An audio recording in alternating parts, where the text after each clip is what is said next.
Hello, everybody, and welcome to the Hallmark Guy Podcast. I am Baptiste, the Hallmark Guy, and today I have the honor of having my first ever guest on this podcast. She executive produced some of my, and I'm sure yours as well, favorite Hallmark movies. Veronica Brown, thank you so much for joining me. Hi, thanks for having me.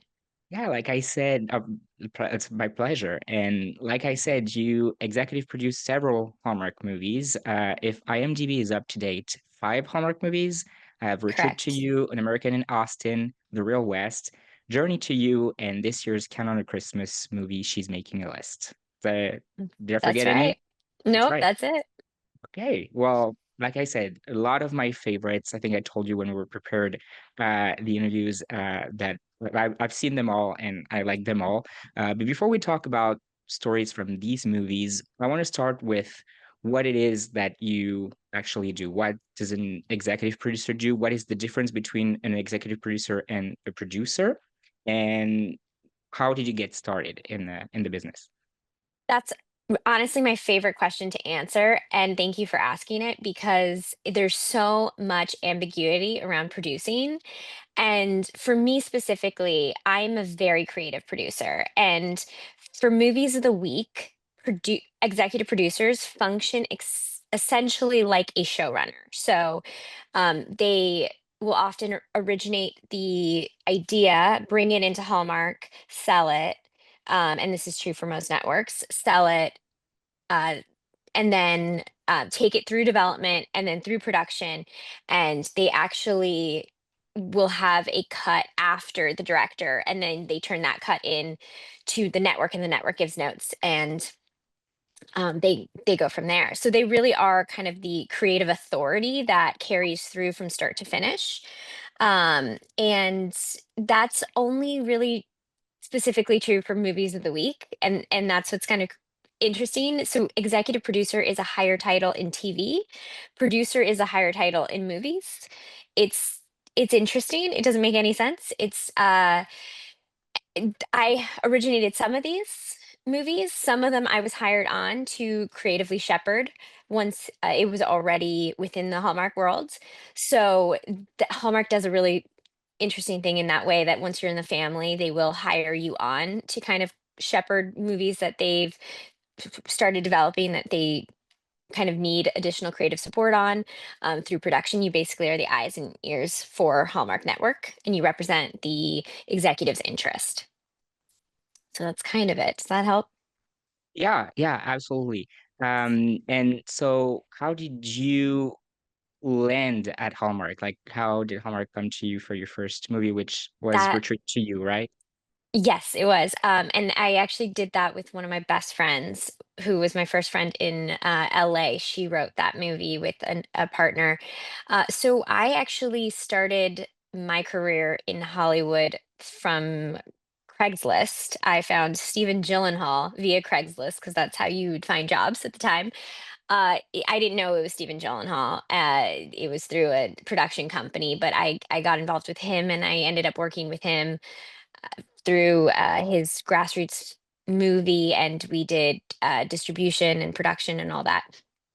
And then I jumped over to traditional agency, and I worked on a desk at ICM, and then I went over to HBO um, as a younger person in development, and I worked at HBO in drama development, and then I did Blumhouse drama development, and then I eventually, at 2020, I went independent, and I started my own production company, and I started curating my slate. And I was really lucky that a friend who I kind of grew up in the business with had landed at Hallmark.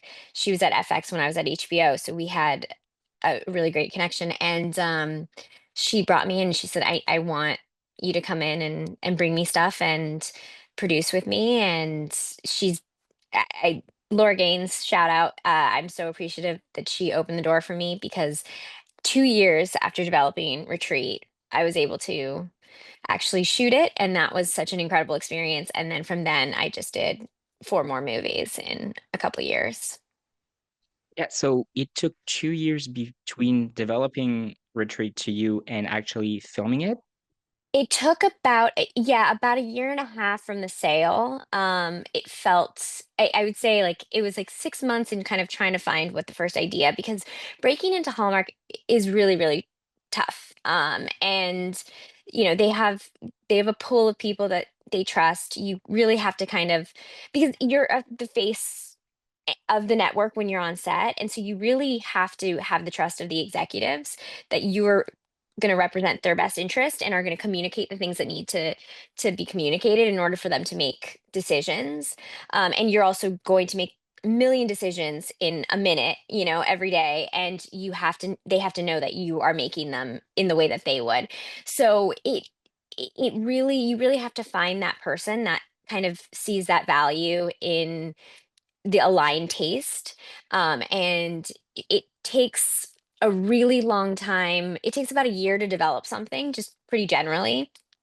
Even Hallmark can move quicker, but from getting it in and selling it because of the approval processes, BA and whatnot, it takes a really long time. And then it depends on the writers and how quick they are.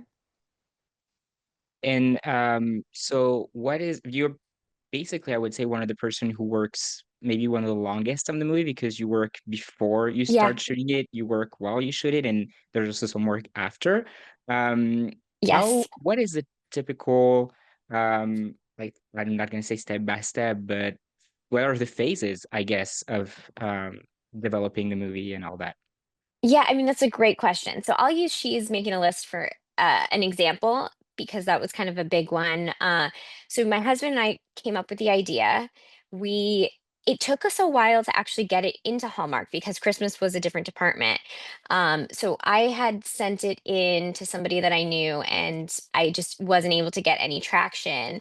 And then I found a dear friend that I respected so much on the other side, and she moved over to Christmas, and so I gave it to her, and then from that she sold it within a week. It was so quick. That was one of the fastest sales I've ever experienced. And then we started developing that within a month, so that was really, really quickly. But we got a finished draft of that within maybe 6 months. It was quick, and then it kind of sat, and so that's development.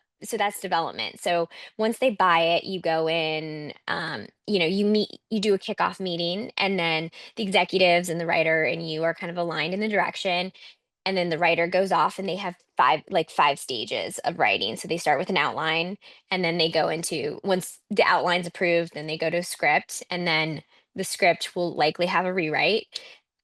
And then once they're in a good place, they've exercised steps on the script, then they have to take it around to the higher ups, and then the higher ups weigh in, and then they give notes based on, brand and what they're thinking of. And then in this case, this was really special because we got to get Lacey and Andrew, obviously, which is its own world. And so that was a process of getting the script out to them, and I think also calibrating internally, what the pairings are across the board. And so She's Making a List ended up getting the two of them, which was really, really special. And but it sat on the shelf for a minute because obviously because of the Christmas turnover.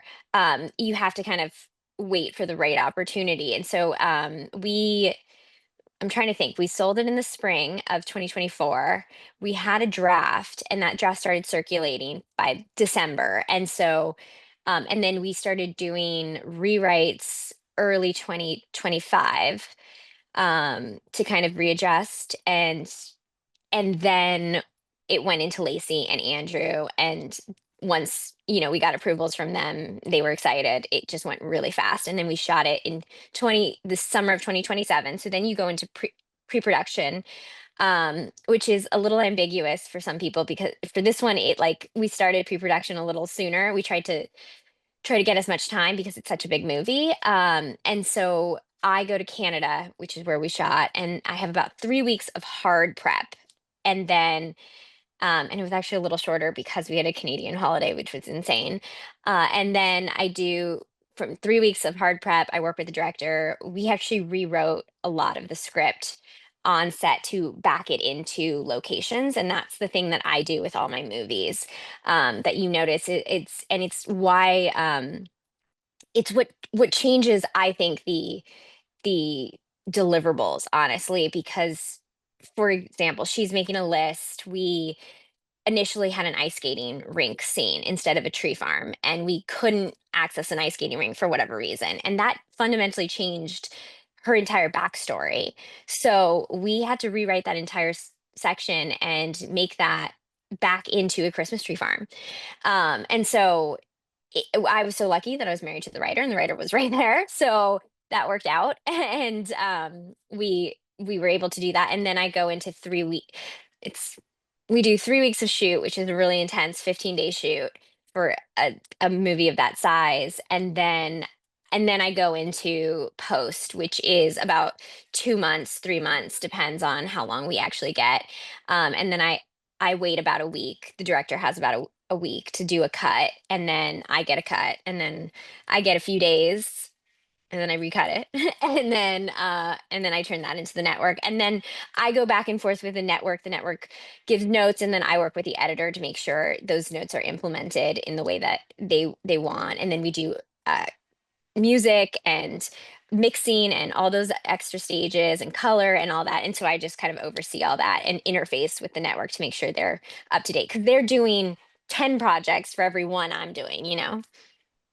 Yeah, that is so interesting. I have so many questions. You've shared so many things. So yeah, your husband, I've realized when I was preparing that your husband wrote the movie. Was it the first time that you worked with him? And how was it? How was it to work with your husband? Well, he's been a writer in Hollywood for a long time. He left the business during 2020 to go do something more stable, air quotation marks, right? That allowed me to start my business, which wasn't going to make money for a few years. And my second movie, he was actually still out of the business, and that was American in Austin.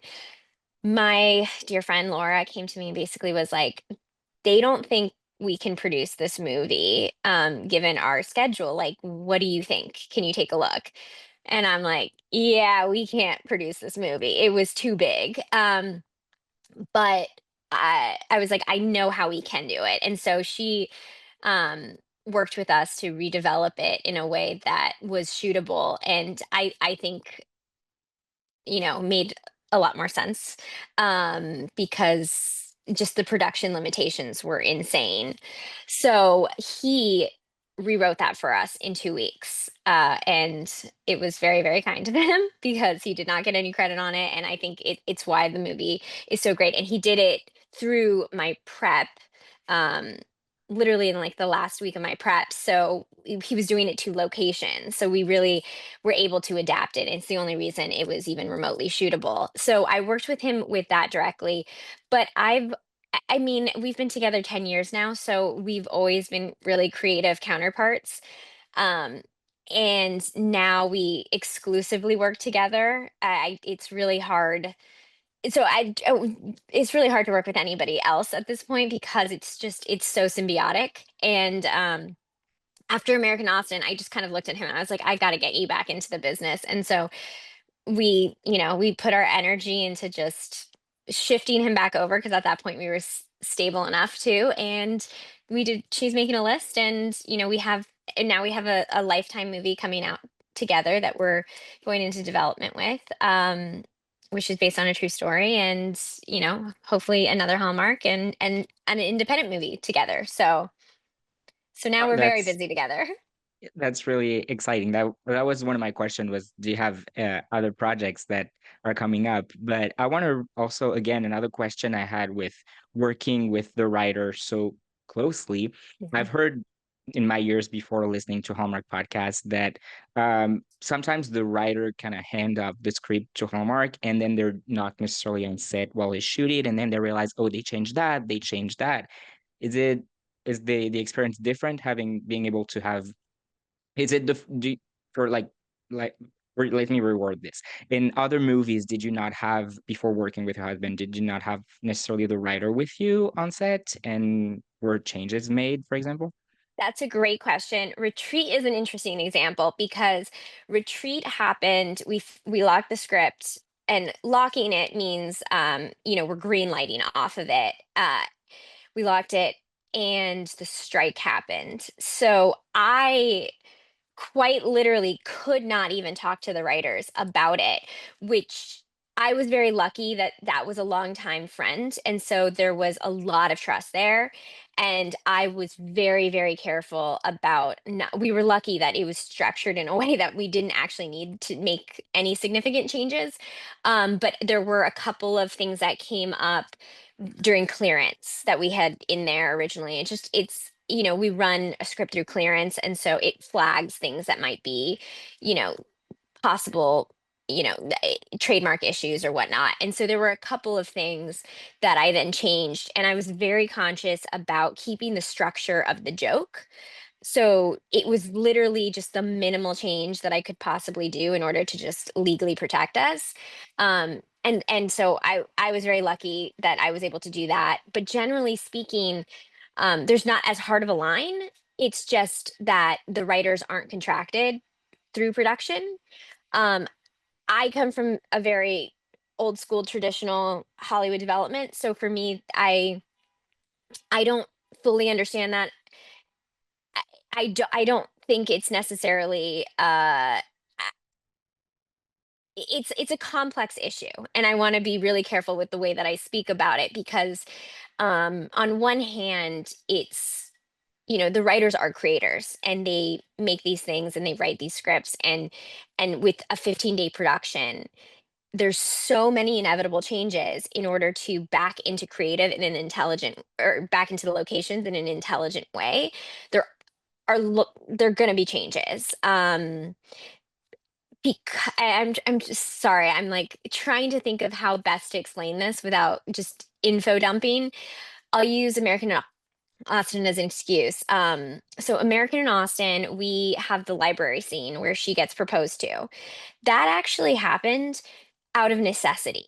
It was because we couldn't use an additional location, and that we needed to stay within a certain, radius of a primary location. And so we had to come up with something that was, appropriate for the characters, appropriate creatively to and make it feel kind of special and novel. And I think there's always a way to do that, but that's the value of having a writer to redo those scenes with you. The creative doesn't drop off.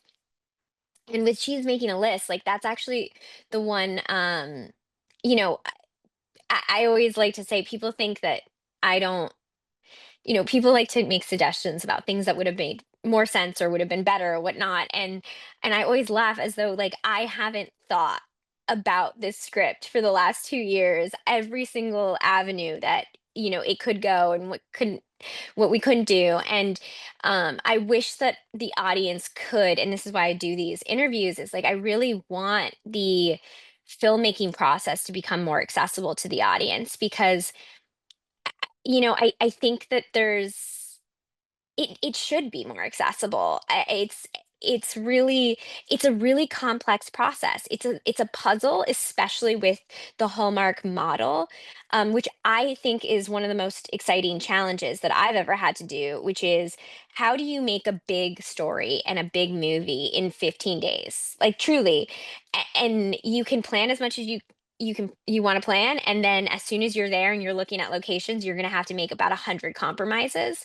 And I really take a lot of pride in making as many compromises that I have to without letting the creative drop off in any kind of meaningful way. Yeah, yeah, and um, I understand totally what you're saying about.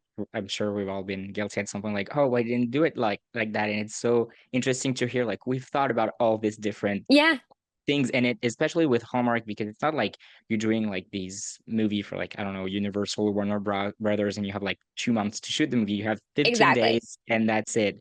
And so Ex- I totally understand what you're saying. And exactly. and I have other things I want to talk about. She's Making a List, but you mentioned first about the jokes in Retreat to You and what made it one of my favorites Hallmark movie was all the comedy in it. That's one of my favorite things about this movie. And is it something that you guys that felt that it's really was more not more of a comedy movie, but like it was a really funny movie, and that's something that you really needed to show to the audience? Yes, thank you for that.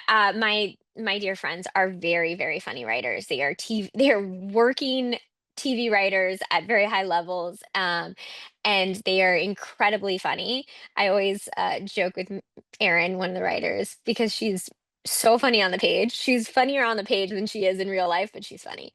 But I thank you for saying that. Yeah, it was the hope for us was to have it be something that was intelligent with a little bit of depth.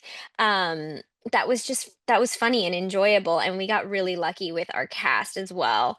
Amelia is such a trooper. She really went balls to the wall and with the mud and the slips, and then Peter Mooney, who is just like effortlessly charming, who I that was his first Hallmark movie, and I am so honored that I got to, produce his first, because I kept saying to him, I'm like, forget it, you're done. Like, you're gonna forever be a Hallmark guy now.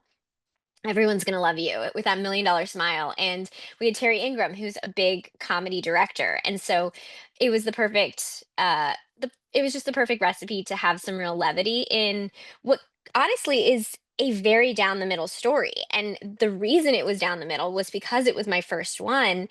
I needed a relatively safe entry point, right? So I to to it was a it's a baby step into Hallmark, and that did well, and I was so lucky that I got other opportunities, and then I got bigger and bigger swings. So it was just, you can see my career and how it kind of jumps up.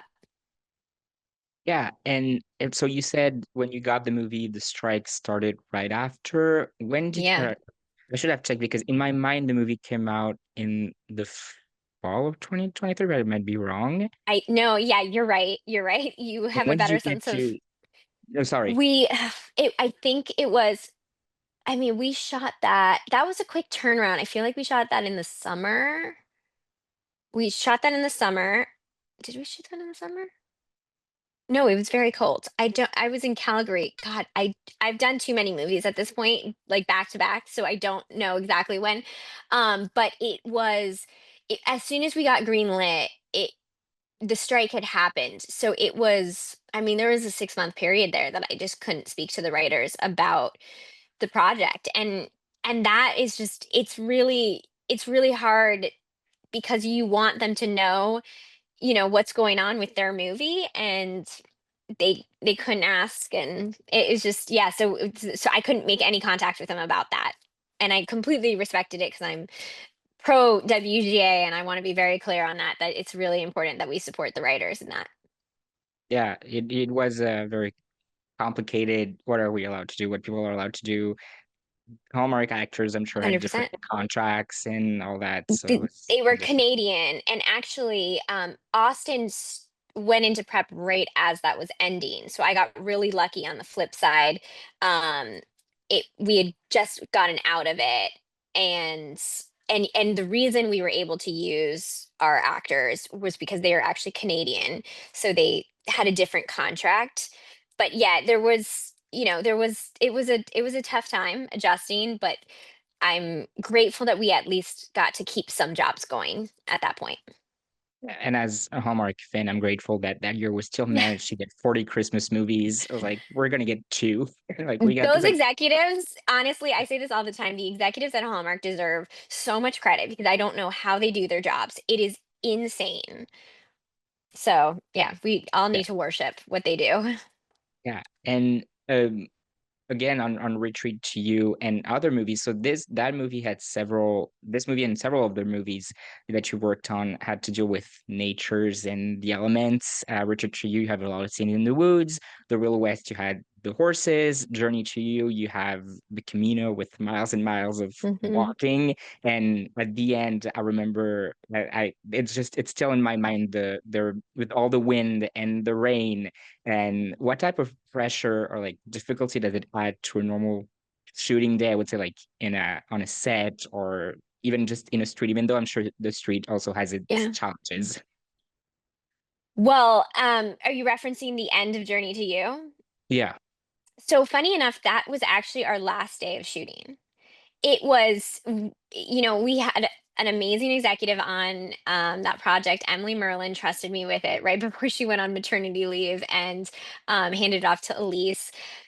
But Emily Merlin was amazing, and from the beginning was always telling us, "You just go with the elements. Like that is the Camino, that's the journey." And I feel so honored. She brought me onto that, and I loved it. I'm Hispanic, I'm Bolivian, and I was desperate to go shoot somewhere that spoke Spanish. And honestly, thank God I spoke Spanish because I don't know how, as a creative producer, you would have been able to do your job if you didn't speak Spanish. We had just the most amazing crew, but so many were predominantly Spanish speakers. So at least, I got to practice my Spanish with them and they were all very kind. But it was a really unique experience because it was a production company there that we hadn't ever worked with before. And it was an all new crew. And I was working with Terry Ingram again, who that at that point was my third movie with him. So we had a great shorthand. So we were a good team. But all the weather elements, we were prepared to deal with whatever we got on any given shoot day, which is very complex if you have scenes out of order for continuity. But again, we would just creatively back into those. So that would have been fine. We did have the writers, just as a side note, we did have the writers do a couple passes as we were there to adjust to certain things. So we were lucky. There are a lot of executives that will save a polish for the pass on a script once we're in the locations. And Emily did that. So we were able to adjust a little bit. But the last day of shooting was the one day we had a horrible, horrible weather, and it coincided with what was just utter chaos on that last day because we had to take a train to Finisterre. And there was an issue with the on the ground producer that we were, using as because you have to have a local on the ground producer. And he wasn't very nice, and my entire AD department quit. And trust me when I say I was 100% on their side. I gave them my credit card. I was like, "Go, take a train and go home. Like I can't, we can't support this disrespect." And so we had to scramble and we adjusted on the next day, but it was a really traumatic night for all of us because everything kind of blew up with the cast in the hotel. It was just a really, really dramatic night. We were all kind of shaken. No one really slept. And then the next day, we're in Finisterre at the edge of the world, which is literally what they call it. And it's storming. And it is reflective of exactly what we're all feeling internally. And I mean, and like, it's, we've got Soleil is emotional because there's such a disconnect because we don't have our AD department, who's our young boy, and nobody got him on time, and so he's worried that we were waiting for him, and so there's just a lot of disconnect that we're having to kind of adjust to. And Aaron, you know, who's one of the most amazing people on the planet, Aaron Cahill, I love and is just such an amazing professional, and she was shaken up because of some things that had happened in the morning, and she had to do this huge monologue. And we have to we have to we're on the cliff. Like, I'm trying to paint the picture for you guys, but we're on a literal cliff with winds blowing to the point where I have my my I have my DP department like literally holding on to me because I'm like waving in the wind and about to fall off a cliff. And we all just kind of came together in a way that I will always remember and hold on to because it was so beautiful. And Erin stood up there and did this monologue that made us all so emotional. And she did it so beautifully. And it was like after that monologue, it all kind of cleared up. And we all just came together, and it everything just became okay. It was a really beautiful moment where it just amazing that we got to end the movie the way that it really felt in the movie for all of us. So it's a Journey to You is just a really special movie for me in that way, where we all really grew from the experience. And it was maybe it was the second to last day shooting. Yeah, it was the second to last day shooting. I'm sorry, I'm incorrect.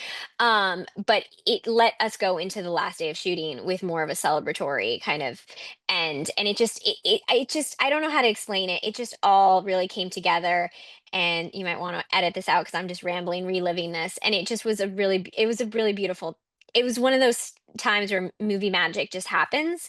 And so that storm really just fit the moment. And that's my favorite part of the movie because it echoes just the truth of what that moment really was. Yeah, it's a beautiful scene in the movie, and I'm sure those scenes had to go through a lot of ADR. Is it the right word with the wind and all that? They have to Yeah. the Yeah, sound.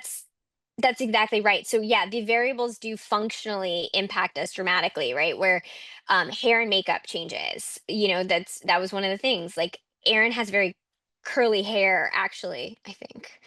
And so it's like just put it up because otherwise it'll be difficult to manage, right? It's little things that you don't really think of. Makeup, they have to constantly do the touch ups. ADR, we've gotten really good at kind of managing some of that. But yeah, I mean, I hate ADR because you feel it, right? Audiences subconsciously feel it if even if they don't clock it.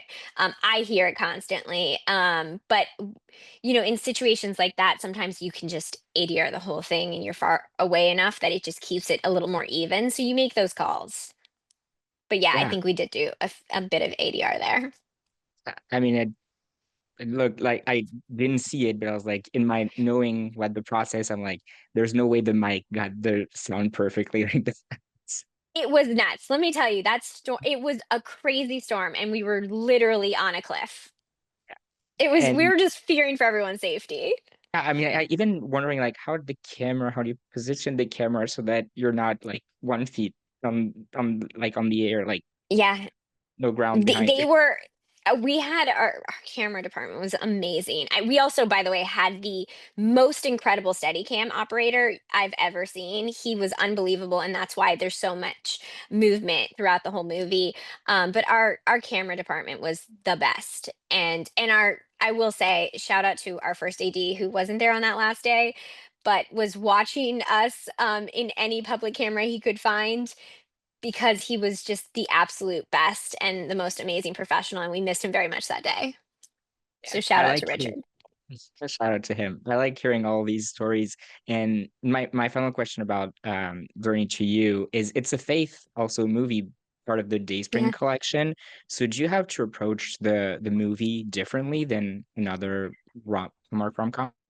Yeah, Dayspring, it was a really special it's a collaboration that Hallmark does occasionally, and it was my first Dayspring movie. There are extra um approval processes that go through because Dayspring also needs to note it and give it and make sure that it's representative of what they want, the brand. And I think it's really beautiful actually because it's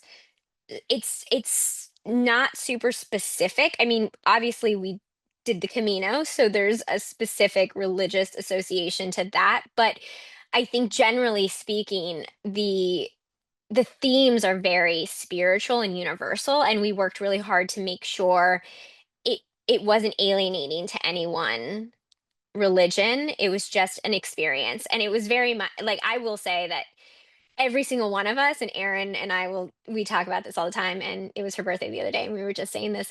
Um, that whole movie was a spiritual journey for all of us who's doing it. So for anybody that watches it and wants to go on the Camino, do like research the Camino. It is I was one of those people that would never have expected the character journey that you end up going on, but the Camino is magical. And what's really funny about it is my aunt actually had always wanted to go on the Camino. And so, and lived in Spain for years and never actually did the Camino. And so for me to actually get to do a movie, and I brought her back a passport, like an official passport. So it's really special that I get to do movies that kind of check dreams off lists of people that I love. Yeah, I love hearing that kind of story. And another movie that I'm believe you have to approach differently is an American Austin because it's a period piece. So can you talk Yeah. about working on a movie like that? Yeah, that one was a beast because of that. And I will, that's a shout out to Jeff Beach and UFO. They're a phenomenal service company that I worked with in Bulgaria. And our whole Bulgarian crew was amazing. And they really prioritized the quality of the costumes. We spent so much money on the costumes, and it was 100% worth it. I think you see, because that's where you really get the texture of that kind of period. And that bought us a lot. And then on top of it, we had just this phenomenal cast from the UK. So it it really we got really really lucky because to have such a big cast in a Hallmark movie is really difficult, especially when you have so much coverage. So part of the reason it makes a movie like that very difficult is you have to shoot people like individually to get their coverage, right? So a dinner scene, for example, like that dinner scene actually takes an enormous amount of time because you have to go around and get coverage. So you have to do the scene over and over and over again to make sure you get the necessary coverage. And our director, Claire Needham Brune, who's also my favorite person in the world. Also, I'm butchering people's names and I'm sorry because I'm dyslexic and I get nervous. So ignore me. It's okay, Um, don't worry. but anyway, no, it's Claire. I love Claire. She's one of my best friends. Um, she's should be coming over today, actually. So anyway, we got really lucky. We actually also were able to use some real like Bulgarian embassy locations. So we had to get government permission to use these buildings, but they're functioning government buildings that were built, in the 1800s or whenever. And they they really didn't require a ton of set dressing because of that, but I will say our um our production design team was phenomenal and very very meticulous. And I think you can actually see the difference between the where we were in Ireland, because we did exteriors in Ireland and we did interiors in Bulgaria. And so as viewers, if you start paying attention, there's one scene which actually, to me, always kind of is the giveaway, is the market scene, and that was in Ireland, where it's It, like it's a little different.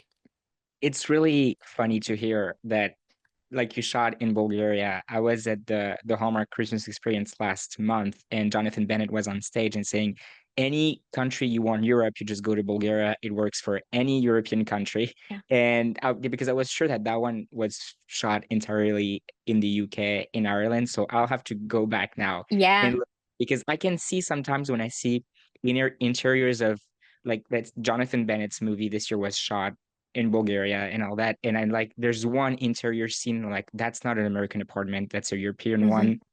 Being from Europe, I could like see it. So I'll have to go back and see what you talked about. Yeah, you should go back and watch. It's the Libraries Bulgaria.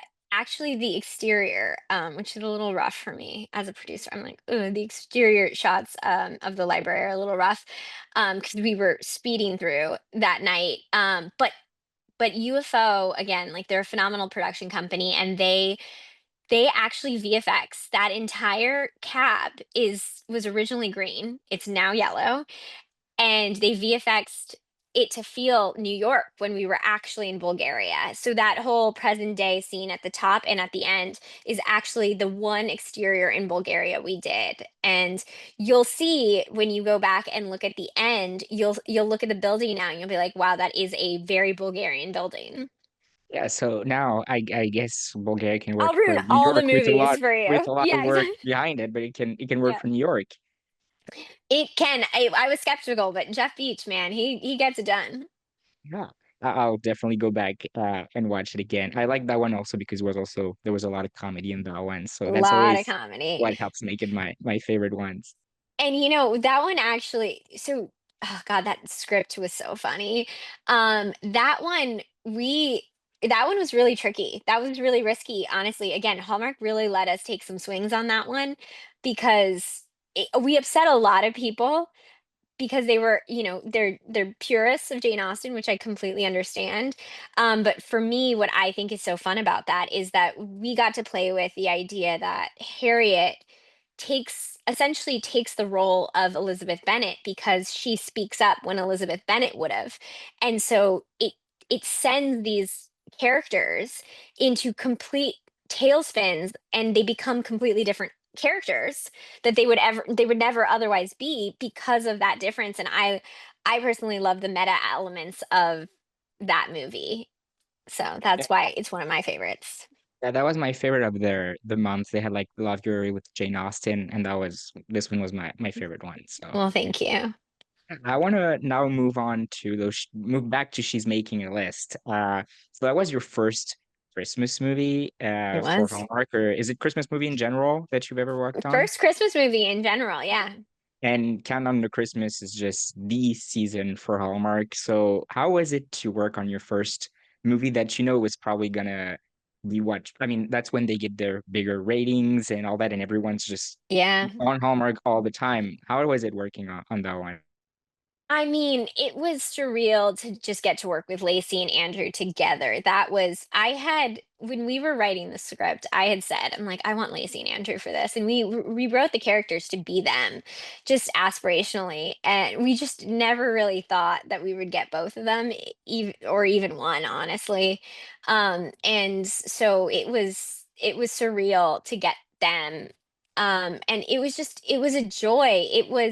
I'm autistic, so I say that so proudly, and it's my autism that allows me to develop the way I develop because it's all pattern assessment. So I can like watch a character and watch a person and kind of understand like how their comedic sensibilities would apply and then shape a character for that. And it just makes development so easy for me. And um they were just like we really wanted to have fun comedically with them, and they like Lacey came and was just down. She said she's like, I want to do it all, like let's do it all. And I was just so grateful because I always say like it doesn't work if you pull any punches. It really doesn't, like nothing, because tone is so important. And honestly, like the script is even more comedic. It's like it's nuts. It's balls to the wall. And I think that's one of the things that I don't know that there's some viewers that I'm surprised they didn't get, that we we know the jokes. Like the jokes are like she's bad at her costumes. Like that's that's a running joke. Like that she's not very good at disguising herself. Yeah. Like, and they're like, "Ah, it's her costume." So it's like she's not very good. Like that's the whole point. It's like we're not taking ourselves seriously at any point, and I think I think that's really a different kind of style for Hallmark, and it maybe is normal for me, but it's been a very interesting process to put a movie out into the world that is so different for the Hallmark audience during, to your point, a time that there's such expectations. And I think that that was just a really interesting thing because that it some people loved it and some people were really upset with the break in formula, which it's funny to me because from an autistic pattern assessment standpoint, like the formula is there, like it's all the same. It's just got a little more complexity with the girl involved.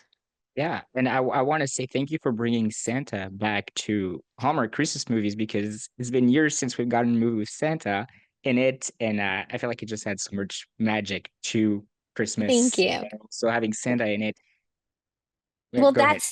that's a really interesting thing that working with Hallmark was also a really conscious thing of is how we depict Santa. And it was really important to Hallmark in general that, a kid walks in and this doesn't change anything for them, right? Like it, we want to make sure that it is kid friendly. It does kind of, keep the magic alive of Christmas that we so readily love and rely on. And for me, it's like I'm Jewish. I'm an autistic Jew, right? So I like ceremony to me is whatever, but I truly genuinely love the magic that is around the holiday time. I think it's when we as a community are at our best, and it is that's really what the whole movie is about. To me, it's about joy. It's taking lore that exists as like I don't know why that's zooming in. It's taking lore that already exists in the world, right? Like it's we didn't invent any of this lore, which is also why people make me laugh with some of their comments.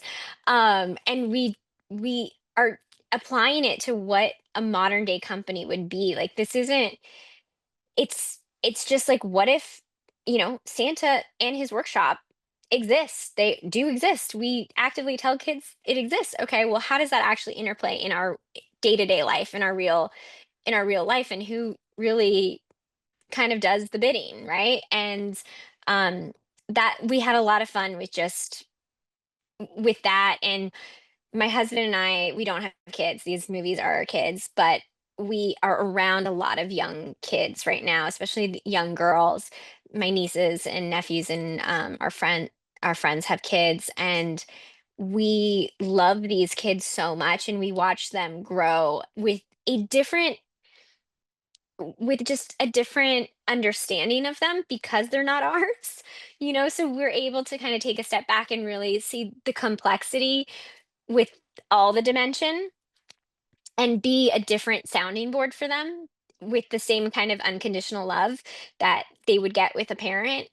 And that's really important for us. And so and as an autist, like I felt very misunderstood for most of my life, right? So it was really important that when we tell these stories with a mission and with a real conscious story that I think paints a picture of the larger, you know, the larger worlds of that we want to see more readily is and just a real compassionate approach to children. Yeah, and I love that the children were able to watch the movie and feel that magic. And I want to say when you get to the North Pole, that's in, is it Delaware? I forgot. Hmm. Is it Delaware?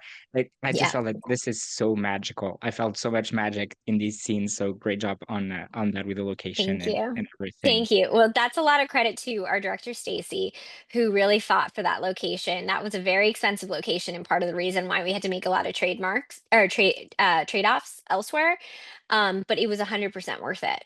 It was just we were really limited on time in that location. So I mean, we could have spent a whole week there, but we're thank you. We're really grateful that we got the magic of that. And also the wardrobe.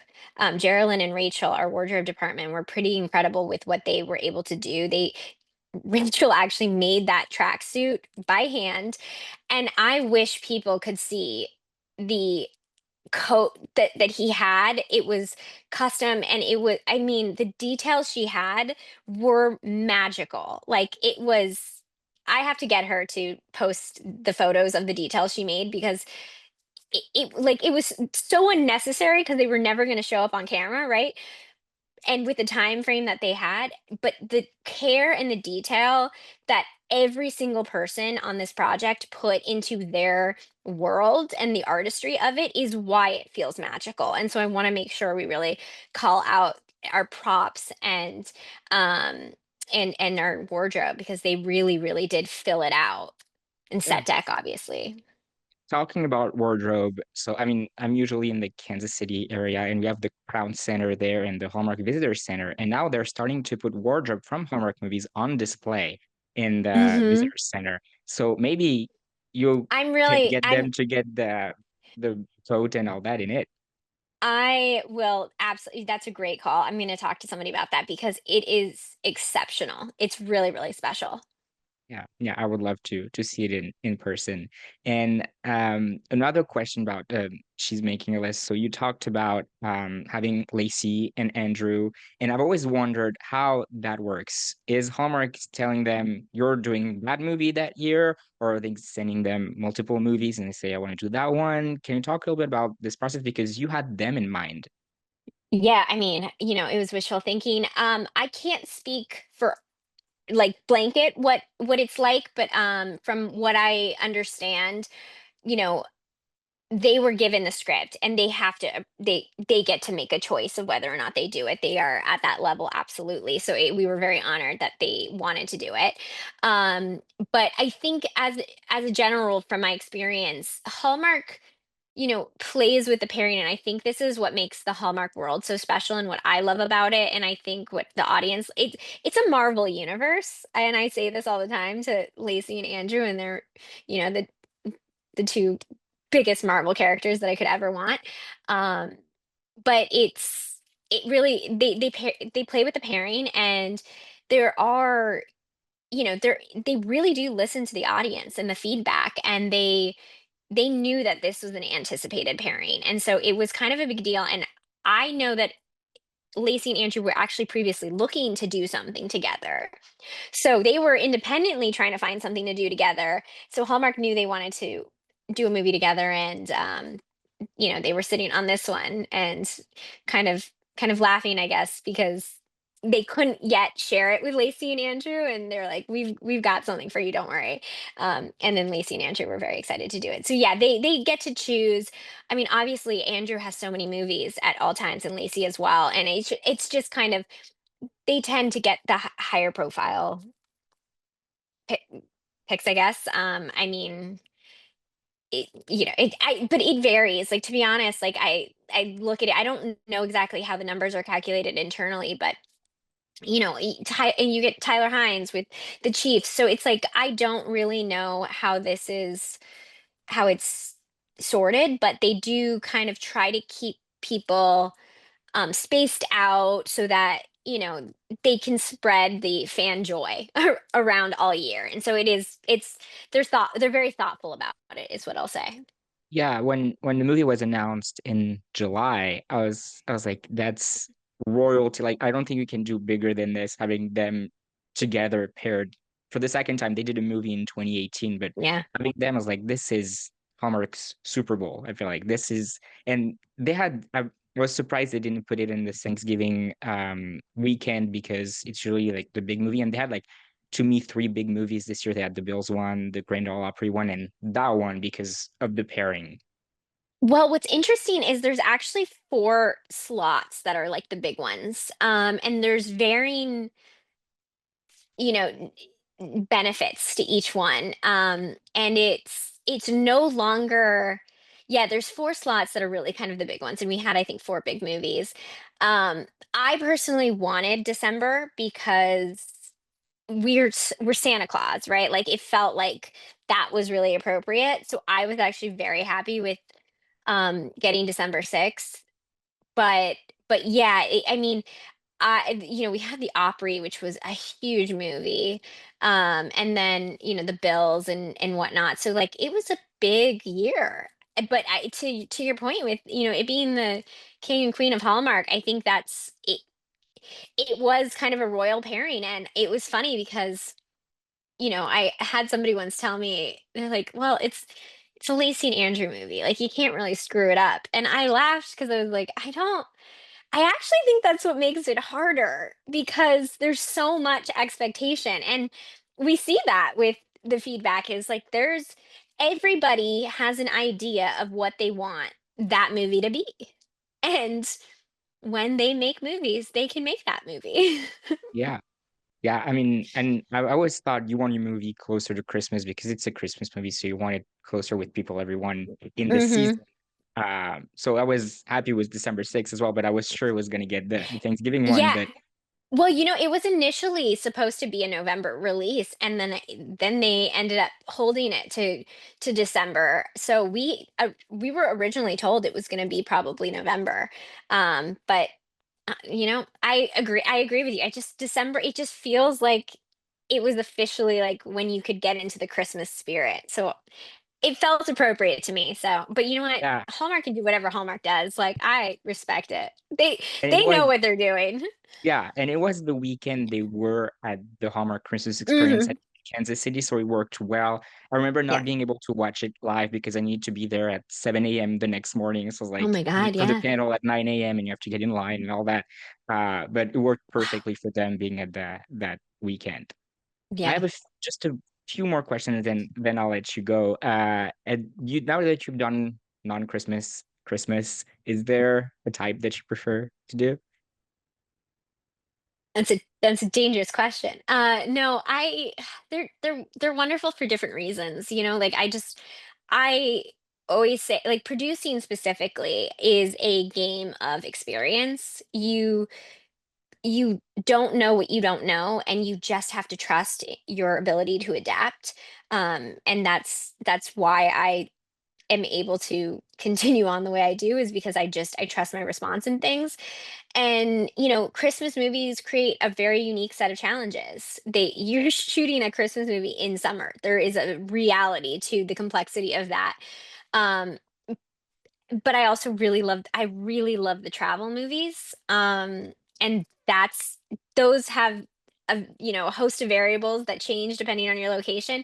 So I love all the challenges. It's like it has to just have a story. Like if I can respond to the characters and I can, because that's what it is. It's like I just want to give the audience something that brings them joy. I think that's what is so special to me about Hallmark at large, is everybody realizes the happiness that this community gets from these movies, and we want to be really respectful of that, and we really are so grateful for the engagement, and that's why we all make an effort to do podcasts and do whatever, and make it more accessible to fans, because it's such a unique world with the level of engagement that you get. So I mean, I I have one that I would Lacey and I were just talking about, that we had an idea for one that I'm really hoping we get to do, because that would just be really fun with her.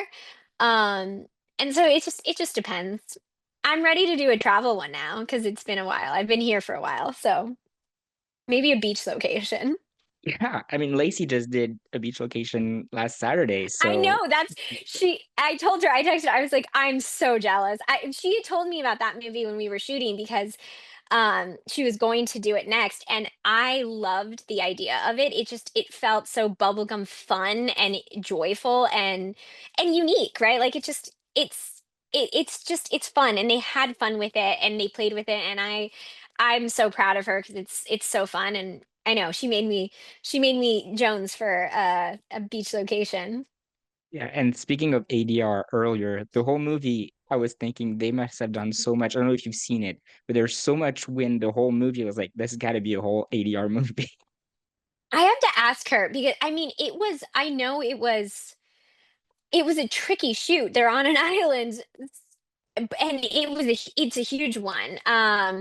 Yeah, I have to ask her. I don't know how much ADR, but I was really impressed, and I said this to her. I was just super super impressed with the execution of it.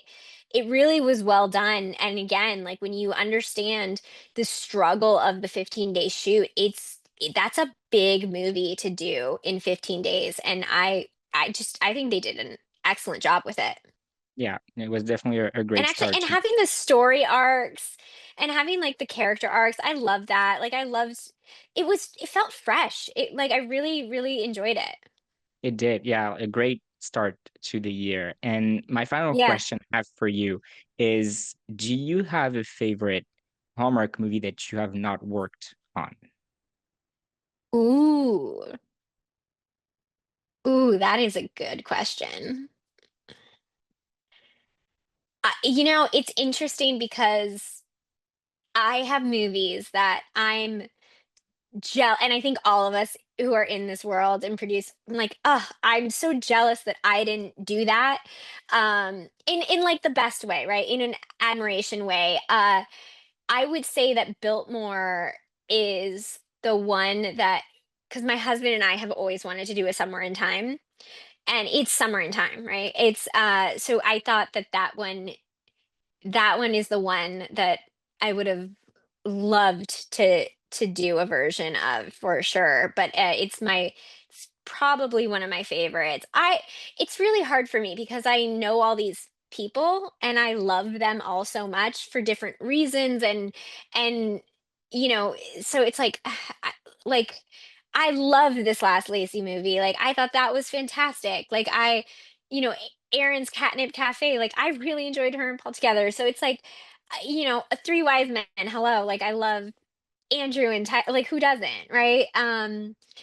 Ted Cooper this year was so great, and, like, Kim, it's just so it's really hard to, like, pick a favorite, but I'll go with Biltmore because that's the one that, like, always I'm like, oh, I wish I could have done that," but I love what they did with it.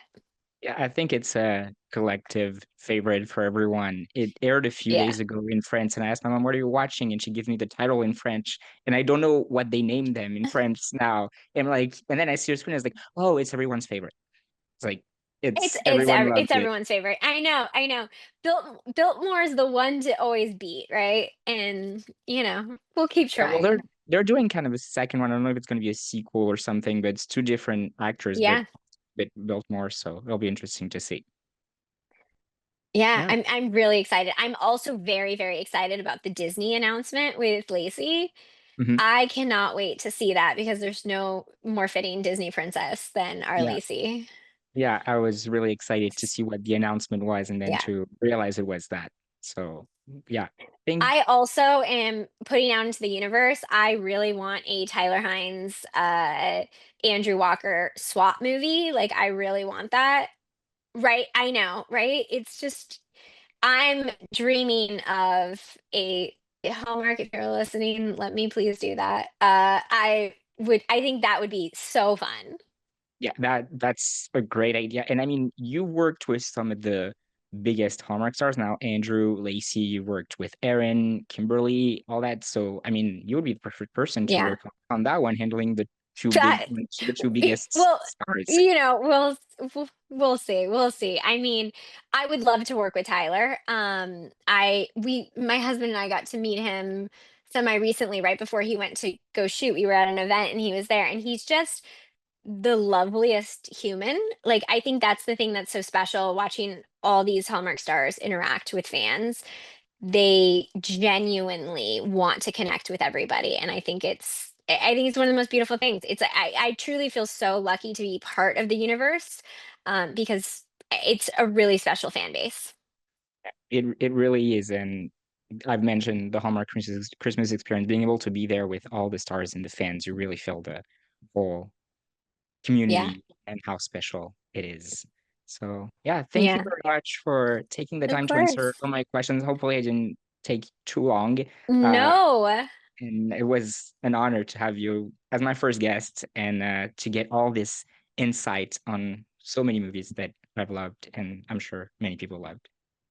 Well, thank you so much. And thank you for asking questions that are so filmmaker friendly. It's so important that we really kind of make that more accessible because it's so complicated. I think the viewers in general would be really interested in understanding kind of Hallmark is a very unique world for filmmakers also. And I always say it is the best training ground you could possibly have as as a filmmaker because it is so uniquely complex and challenging. I mean, to make these movies for 2.3 or less, like, it's very, very hard in 15 days with 15 days prep. So I love making it more accessible to viewers. And so thank you for caring and taking interest and giving us a platform. Yeah, well, thank you very much. And hopefully we'll get to talk more when you get another Hallmark movies and hopefully the you get to sell your Tyler Yeah, Andrew right. I'm gonna movie. I'm gonna come up with a pitch now. Yeah, yeah, you have to. Thank you very much.